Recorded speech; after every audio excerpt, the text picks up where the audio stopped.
Hey guys, it's me, Commando Bricks here. Today I'll be showing you guys a review on my new custom LEGO World War II tank. So this is the M3 Stuart tank used by the Americans during World War II. It was also used by the Commonwealth troops in the mainly by the Americans and by the British. Same with the Canadians, Australians, and so forth. Just pretty much the Allies. This tank is a light tank, and it was actually nicknamed the Honey, or it was the unofficial nickname for the British. They actually called this the Honey tank, but the Americans called this the light tank, the M3 light tank M3 or something like that. So they made a few variants of this. They made like the M3, M5, or those two were really similar, and then they made other variants of the M3, the original M3 Stuart tank. I don't really know a lot of history about this. That's just pretty much what I know, and I don't even think that's like extremely accurate, but I don't care. So I just wanted to show off this LEGO model, and first I want to say this is completely custom, which is mostly what I do. I like to do completely custom minifig scale models.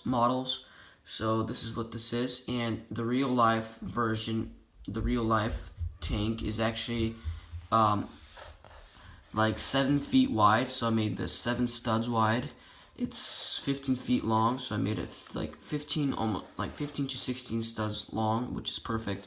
It's about 8 feet 5 inches tall, so I made this about 9 studs tall, 9.5. It's really close. So this is actually really good scale, like how I made this. It's perfect scale, and it can fit. Well, I guess it could fit a minifigure. I don't have an interior, but you can actually throw a minifig in there. Quickly, I'll show you. There's kind of like a hole in there, but there's very much space. Probably you can put like half a fig in there. I don't know. So I'm just gonna show you guys how a few figs look to it. So I got some, airborne troops. It's perfect. It's perfect scale, I think. There's another one. Yeah. So what I did, I actually just took some screenshots of the real tank, and I did take few ideas from other LEGO builders. But otherwise, this is mainly my design, like mainly everything, like this is mainly like, I didn't like copy from other people, but I don't know, I just got a few, like, I guess, pointers or from the picture, not pointers, I just don't know how to explain it, but I think I did a really good job on the tracks. The tracks itself, just to design them, took me a really long time. That was the hardest part of the tank, but I finally got the right what's that word? Anyway, I just got like the right shape, I guess. They're like just the right parts, and just totally made it look really realistic. It does kind of like, it has like a steep kind of angle, then it does kind of gradually, very like gradually goes up a little bit, tiny bit, then it goes down, and I did that like perfectly. The thing that did the tracks really nicely, and then you got like the back wheel, and it actually doesn't have any connection right there. It's actually just connected by these I don't know what those are called, but yeah, those pieces, and that's actually how it is in real life. It actually has no connection. I don't think so in the back. At least doesn't look like it. Just all like empty right here. It's got like a steep slope right there, which I tried to do using just some hinges. This is not supposed to be like opening or something. It's not supposed to do that. And yeah, I don't use it for that either. So you got some lights, which I added.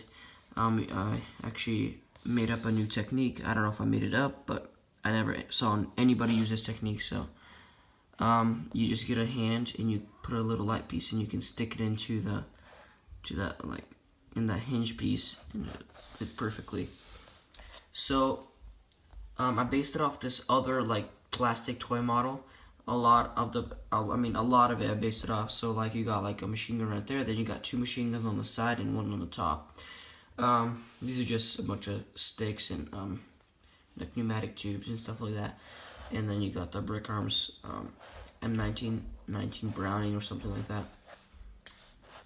So we got the 2 hatches, and I really like how I did the slope right here and then the slopes right here. I think just totally worked out. You got the brick-built American flags.